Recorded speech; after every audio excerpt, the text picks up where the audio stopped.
So the developer direct has come to an end. We got Avowed, we got Indiana Jones, we got HellBlade 2, we got Aura, and we got a surprise showing of Visions of Mana. The dev direct itself was absolutely awesome. HellBlade was exactly what I was looking for and expected. Could it have had more gameplay? Sure, it's coming out in May, and from what we've seen, it's going to have the same length on average as the first HellBlade, which is exactly what I was looking for. It doesn't need to be an 80-hour game, but as you could tell from what we're going to be going through today, it looks like the ponies have had another idea. Basically, they've seen the developers direct from Xbox. They've looked at what they got for the past few months. They didn't see a single PlayStation 5 insignia there. You know, their hopes and dreams of Xbox going third party just fell down and crumbled before their very eyes, considering they have no games going towards their platform that is first party and very little that is third party that is exclusive to their platform, because everything that they've got coming in the next few months is pretty much going to PC as well. Now they're kind of in a position where, what do we actually have going on? Sony isn't releasing anything. 2023 was a bust. It looks like 2024 is going to be a bust. What is going on at PlayStation? And so now they've directed themselves over to Xbox. Now, the developer direct was a phenomenal success. It actually showed the games that we were looking for. It actually showcased stuff that we were happy with. Now, Indiana Jones could have been a little controversial in the end. People were expecting third person. Machine games don't really make third person. Generally, they make third person, and that is pretty much where it's been. However, it actually looked great. It was true to the lore. It was true to the, the material. So as far as I'm concerned, it was a win-win in my books. Could it have, could they offer a third person mode at some point? Maybe. I guess they can still add it in if they really wanted to, but it might go against the design choices that they've actually made. That said though, it has been a phenomenal success. Of course, you can't really end it there, because the salt miners out there with the ponies, they've came out through the stables, and now they've decided to try and downplay another successful developer direct. Now, Xbox has had what, 2-3 showcases now that have all been fire. They've been amazing. They've been great. And considering PlayStation have had now 2 showcases which have been so bad that even the PlayStation fans turned against Sony to say, what the hell is this? They've decided that they're now going to come out and attack Xbox, especially when it comes to the showcase that they actually gave. Now, obviously, one of the sad news that came out today was the fact that Senua's Saga HellBlade 2 is only going to be digital only. Now, there are reasons for this, something that I discussed during my stream today, but mainly it's to capitalize on the sales. But it is going to be $49.99, so they are passing that saving, just like Remedy did with Alan Wake, to the consumer. So if you're getting this on Game Pass, it's going to be part of your subscription anyway, but if you want to buy it digitally, it's going to be $49.99. At the same time, none of these people have a problem buying games on Steam, by the way. They've got a huge Steam catalog. They don't care about buying games on Steam. They don't go and complain about a physical on Steam, but they do have a problem complaining about it when it comes to the, other platforms. But as you can see here, you've got J-Dub, who says, HellBlade 2 is a smaller, light title game that not full price and won't have a physical release. Thoughts? I mean, considering the game is going to be the same length as Wolverine and Venom, can you really say that? Not only are you getting an amazing game that looks brilliant, but also it's cheaper than the games that you're getting and probably has a superior story in every way, shape and form, and it's probably going to deliver a much better experience. So not only is it probably going to be the same length, because we've already seen through the Insomniac leaks that it is pretty similar. I mean, they say in HellBlade, it's going to be similar to HellBlade, which is around 10 hours. I think it took me about 14 hours to complete it. But, if it's going to be similar to that, that's not a bad length at all for a game at £50. Now, of course, when we're looking at Venom, it says 8 to 10, and Wolverine's going to be something similar. So what are they complaining about? Then we go over to Deuce. Nah, this is absolute trash and only first person. Xbox keeping the L's. And yet, where is the Sony showcase? Baby steps? Is that what they want to live and die on? They want to celebrate baby steps? They haven't had a decent showcase in a whole year, and they probably ain't gonna get one this year. What a it's just like, how can they actually come and say that this looks trash? It looks absolutely great. It's got the charm, it's got the flair, it's got what I expect to be indie. Now, the one thing I will complain about is the fact that it's not using Harrison Ford's voice. Maybe they didn't want to spend the money for that and just use his likeness. But at the end of the day, I think they could have went that one step further. Could they have made this third person? Sure, but then Machine Games wouldn't have been developing it. Then we have over here with Logan Meyer saying, rather than have an 8-hour S-tier experience than some bloated monstrosity that is a soulless fetch quest sim. Spider-Man 2, I'm looking at you because that is exactly what you are. If you play the main campaign on its own, not only are you going to be starved without any resources because the game decides that the only way you're going to get resources is by doing the side quests, so pushing that aside and making your life a living hell trying to get through the story, unless you're playing it on the easiest setting, if you go through the story, it's been completed within 8 hours. Now, was it an overall good experience? No. But if this is going to be a phenomenal experience like the first game was, and we already know it's not going to be 8 hours, it's going to be roughly about 10 to 14 hours, then I am perfectly happy with a game like that that doesn't need to be bloated or extended. So as far as I'm concerned, that's a win for me too. Then we have this over here. We got King Fresh deciding, bruh, Avowed, trash, outdated. Avowed actually looked absolutely amazing. I had my reservations for Avowed, and it looked so good.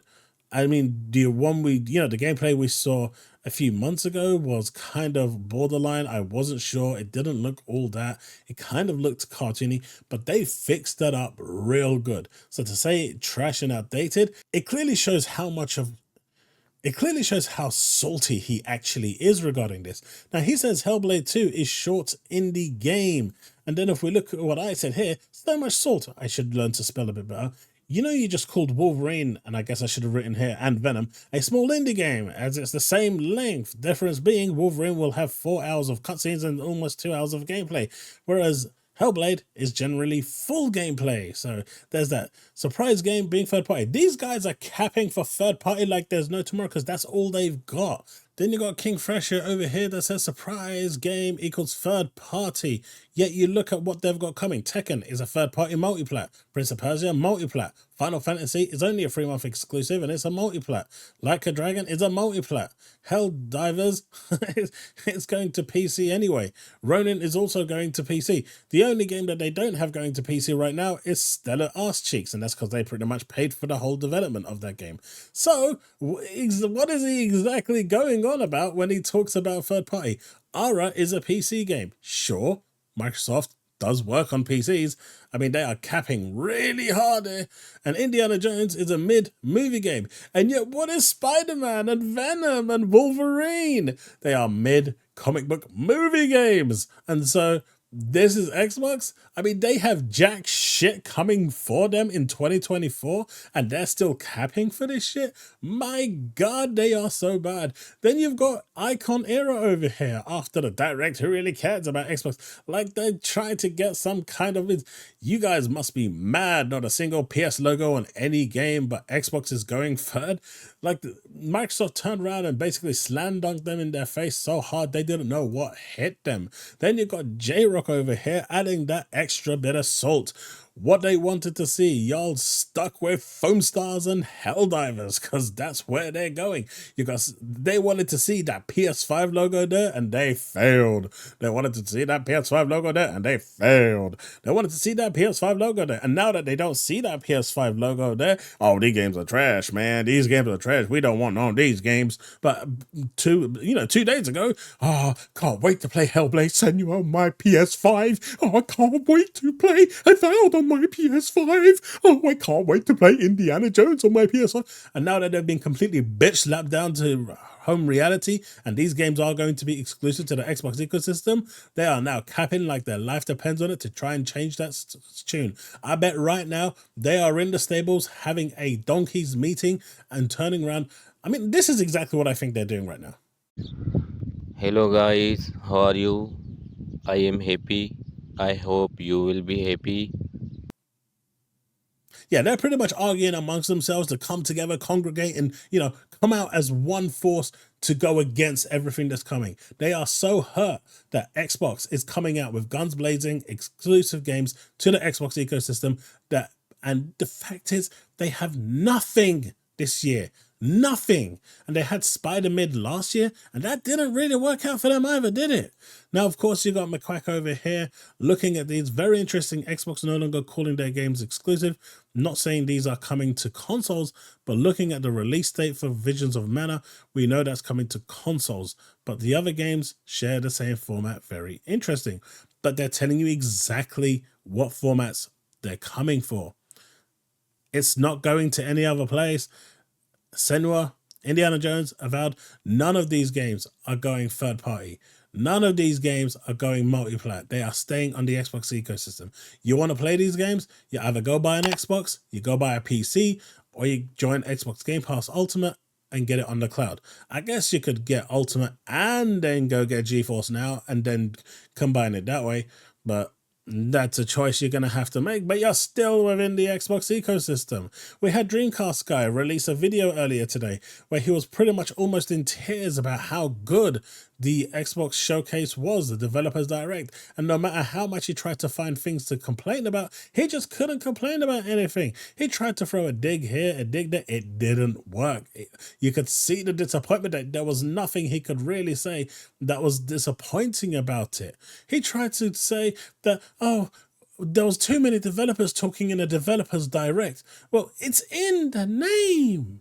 But at the end of the day, even he couldn't say anything, and he had to succumb to the fact that this was a great showcase.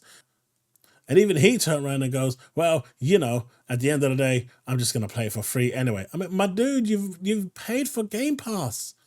That means that if you've paid for Game Pass, you're not getting it for free. I don't care if it's costing you this much or that much. You're still paying for Game Pass, and if you've been paying for it all this time, you're paying for that I think it's like $200 in America for Game Pass Ultimate for a whole year. Yeah, Microsoft is taking your money, dude. You ain't getting shit for free. Man, these ponies are hurt bad. They're hurt real bad. And at the end of the day, no matter which way you look at it, that showcase was fire. Aura wasn't for me. I'll give it that. It wasn't. But my co-host absolutely loved it. And there are going to be people out there that love and lap up that shit.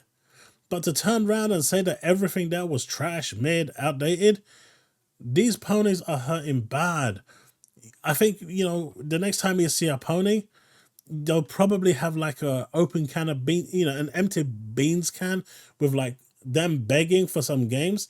Maybe go to the Steam store, to the dollar section, and buy some of those weird, crazy games that people keep buying. Oh no, it's Alex. And start giving those, because at the end of the day, the quality of games that they're actually receiving right now ain't any better. Anyway, that's it for this video. Let me know what you think in the comment section below. What did you like about the Dev Direct? Did you like Indiana Jones? Did you like Avowed? Did you like HellBlade? For me, all three of those were phenomenal. Visions of Mana was a surprise to see. That is going to be awesome. I'm really looking forward to that as well. Aura, like I said, was not for me, but at the end of the day, I know there is a following for it. All of these games are going to come out in 2024. We've also got Stalker that's still coming. We've got Call of Duty Gulf War that's still coming. We've got Palworld that's coming tomorrow, exclusive to the Game Pass ecosystem. There are so many games coming to Xbox right now. It is fire. And none of these games are on PlayStation 5. So if you want to be gaming in 2024 with the best games, you know where to be. You know where to go. You know where to land. I don't need to say anymore because the rest speaks for itself. The ponies right now are in complete disarray. They've gone from 2027 to third party to now huddling up within their stables to try and find a point that they can make, an argument that they can make, a win that they could find to try and come back to Xbox fans to try and, get that one up. When in actual fact, even the S-Class gamer with all his might failed to do so. So at the end of the day, It's a massive win for Xbox. The showcase was fantastic, and I, for one, am looking forward to these games like there is no tomorrow. Massive win. Let me know what you think in the comment section below. Let's have that discussion, and I'll see you in the next one. Remain legend.